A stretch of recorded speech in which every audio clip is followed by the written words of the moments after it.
বর্তমানে সমাজ ব্যবস্থা এতটাই অধঃপতনে যাচ্ছে, এখনই সংস্কার করা উচিত। বর্তমানে সমাজ ব্যবস্থা এতটাই অধঃপতনে যাচ্ছে, এখনই সংস্কার করা উচিত। এখন যদি সংস্কার না করেন, পরেও কিন্তু আপনিই পস্তাবেন নিজে। সমাজ ব্যবস্থা উন্নতিকরণের জন্য এখনই পদক্ষেপ নেওয়া উচিত।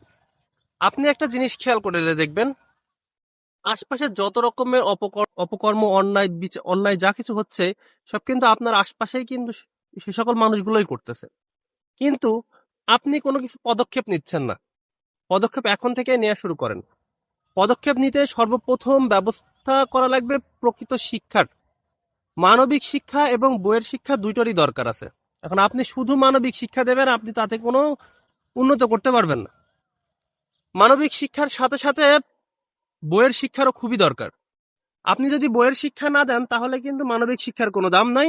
আর মানবিক শিক্ষা থাকলে বইয়ের শিক্ষার অবশ্যই গুরুত্ব আছে। বইয়ের শিক্ষার সাথে সাথে মানবিক শিক্ষাকে আপনার সর্বোচ্চ লেভেলে প্রাধান্য দিতে হবে।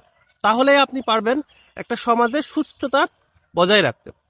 দ্বিতীয় আসেন, সমাজের আইন এবং আইনের ব্যবস্থা প্রয়োগ, সঠিকভাবে প্রয়োগ। এই যে আইনি ব্যবস্থা সঠিকভাবে যদি প্রয়োগ না হয়, তাহলে আপনি একটা মানুষকে কিছু বলতে পারবেন না, একটা মানুষকে সঠিক পথে নিতে পারবেন না। কারণ কি জানেন? ওই যে আপনি সঠিক আইন যদি প্রয়োগ না হয়, একটা মানুষ খারাপ কাজ অপকর্ম করে বেড়াচ্ছে, আপনি তার সমাধানটা কিংবা তার যেই বিরুদ্ধে কথা বলাটা আপনার মধ্যে আসবে না, কিংবা আপনি কাউকে এই কথাটা বোঝাইতে পারবেন না। তাহলে সমাজ ব্যবস্থা যদি এইরকম আইনি ব্যবস্থায় যদি না নেওয়া আসা হয়, তাহলে কিন্তু অবশ্যই সমাজ ব্যবস্থা কিন্তু পিছিয়ে পড়বে। তাই এখনই উচিত এই আইনি ব্যবস্থা সঠিকভাবে আপনার সমাজে প্রয়োগ করা। তৃতীয় অবস্থায় আপনার সমাজের অর্থনৈতিক ব্যবস্থা প্রচলন সঠিকভাবে প্রয়োগ করা। সমাজের অর্থনৈতিক ব্যবস্থা যদি ভালো না থাকে, তাহলে কিন্তু ওই সমাজ কখনোই উন্নত হয় না। কারণ সমাজের একটা শ্রেণীর মানুষ অভাব অনটনে দিন পার করতে পারছে না, কিন্তু আরেকটা শ্রেণীর মানুষ বিলাসিতার মাধ্যমে দিন পার করতেছে।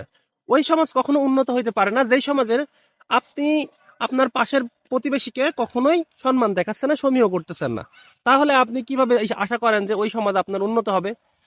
এই যে অর্থনৈতিক ব্যবস্থা, এটাকে সঠিকভাবে বিশ্লেষণ করলেই আপনি সমাজের ব্যবস্থা অবশ্যই উন্নত করতে পারবেন।